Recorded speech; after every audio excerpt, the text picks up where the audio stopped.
शुरुआत एक बड़ी खबर के साथ। तेहरान के लविजान इलाके पर हवाई हमला हुआ है। खामनेई के संबोधन के ठीक बाद ये पूरा हमला देखने को मिला। इजराइल डिफेंस फोर्स ने लविजान पर बम बरसाए हैं। लविजान को खामनेई का संभावित ठिकाना माना जाता है और वहीं पर ये ताबड़तोड़ हमले देखे गए। इजराइल डिफेंस फोर्स ने लविजान पर ये बम बरसाए हैं। लविजान इलाके पर ये तेज हवाई हमला देखने को मिला है और खामनेई का संबोधन होने वाला था, उसके ठीक बाद ये पूरा अटैक देखने को मिला है। तेहरान के लविजान पर यह अटैक आप देखिए। लविजान में खामनेई का ठिकाना भी है। यहाँ पर हवाई हमला देखने को मिला। खामनेई संबोधन करते हैं और उसके ठीक बाद ये हमला। लगातार जिस तरीके से चेतावनी दी जा रही थी कि खामनेई को अब बख्शा नहीं जाएगा। खामनेई की लोकेशन हमें मालूम चल गई है। खामनेई को खत्म कर दिया जाएगा और इसी कड़ी में आप देखिए संबोधन होता है खामनेई का और उसके ठीक बाद ये टारगेट किया जाता है। मेहंदी गर्ग हमारी सहयोगी हमारे साथ जुड़ गई है। मेहंदी, खामनेई को पहले भी चेताया गया है और बताया गया है कि हमें आपकी लोकेशन मालूम है और कुछ ऐसा ही हुआ। संबोधन के ठीक बाद ये पूरा हमला, यानी कि कहीं ना कहीं खामनेई को टारगेट करने की पूरी कोशिश है। बिल्कुल अर्षा, देखिए इजरायली वायु सेना ने तेहरान के लविजान इलाके में हवाई हमले किए और बेशक खामनेई के लिए पहले ही ये कहा गया था कि टारगेट जो मालूम है वो कहां पर छिपा हुआ है ये मालूम है और कभी भी जो अटैक है वो किया जा सकता है। तो ऐसे में जो ईरान के नेता माने जाते हैं अयतुल्ला अली खामनेई के राष्ट्र संबोधन के बाद ही जैसे ही उन्होंने राष्ट्र को संबोधित किया और ये माना जा रहा था कि उस संबोधन में अमेरिका राष्ट्रपति डोनाल्ड ट्रंप को उन्होंने करारा जवाब दिया, तो उनके संबोधन के तुरंत बाद ही ये जो बड़ा हवाई हमला है वो हो जाता है और खामनेई का जो गुप्त ठिकाना है उसे माना जाता है जहां पर ये हमला हुआ। साथ ही साथ अर्षा, अगर रिपोर्ट्स की भी माने तो इजरायली सेना ने तेहरान के नोबोन्याद स्क्वायर को निशाना बनाया जहां ईरानी रक्षा मंत्रालय का मुख्यालय भी होता है और कई कारखाने भी वहां पर मौजूद हैं। और इसके साथ साथ ही इजरायली सेना ने इस हमले की जो जिम्मेदारी ली है उसके बाद उन्होंने ये भी कहा है कि तेहरान में दूसरे अन्य ठिकानों पर भी हमला किया जाने वाला था और उसी दौरान लविजान इलाके में भी बमबारी की गई, जिसे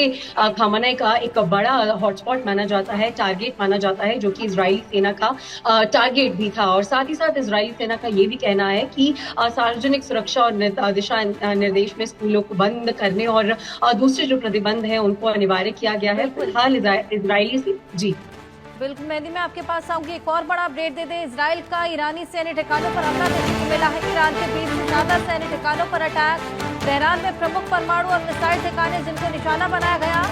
इजराइल के 60 लड़ाकू विमानों ने तबाही मचा दी है। इजराइल के हमलों से ईरान में हाहाकार मचा हुआ है।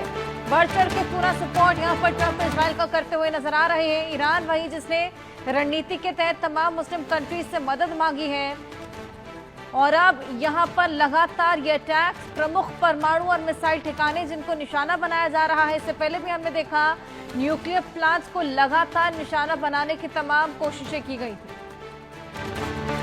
खासा नुकसान यहाँ पर ईरान और इजराइल एक दूसरे को पहुंचाने की कोशिश कर रहे हैं। मेहंदी, परमाणु ऐसे तमाम ठिकाने जिनको यहाँ पर निशाना बनाया जा रहा है, अगर परमाणु लीकेज देखने को मिलता है तो उसका असर कहाँ तक पहुंचेगा?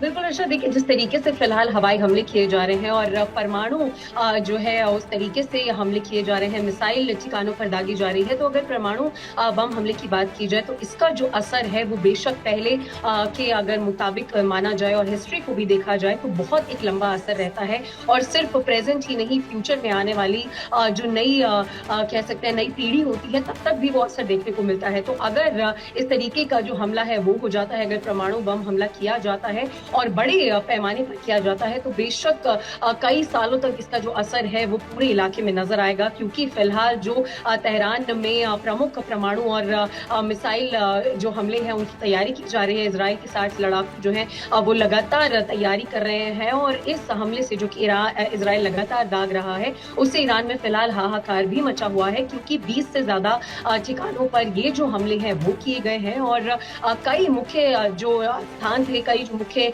एरियाज थे उन्हें निशाना बनाकर ये जो हमले हैं वो किए गए हैं। और सिर्फ मिसाइल अटैक ही नहीं, परमाणु बम जैसे हमले जो है वो लगातार किए जा रहे हैं। तो ऐसे में फिलहाल अमेरिका की अगर बात की जाए तो वो लगातार इजराइल के साथ खड़ा हुआ नजर आ रहा है। तो ऐसे में इस तरीके के ये जो 60 लड़ाकू विमान है उन्होंने जब ईरान में तबाही मचाई है तो बेशक ईरान में हाहाकार जैसी स्थिति फिलहाल मची हुई है। और अगर परमाणु बम के एक बार फिर से उसके इफेक्ट की बात की जाए हर्षा, तो बहुत लंबे समय तक रहता है, बहुत बड़ी तबाही मचाकर जो परमाणु बम है वो जाता है और आने वाली पीढ़ियों तक भी वो जो असर है वो देखने को मिलता है। तो फिलहाल दोनों ही देश जो है वो बहुत ही एक सेंसिटिव कड़ी पर खड़े हुए हैं, एक सेंसिटिव एरिया में खड़े हुए हैं। लगातार जो अटैक्स है वो किए जा रहे हैं और अब बड़े अटैक्स जो है वो इजराइल ईरान पर फिलहाल दागता हुआ भी दिखाई दे रहा है। जी बिल्कुल, लगातार ये जो हमले देखने को मिल रहे हैं, इसी को लेकर एक और बड़ा अपडेट, इजरायली हैकर्स ने ईरानी न्यूज चैनल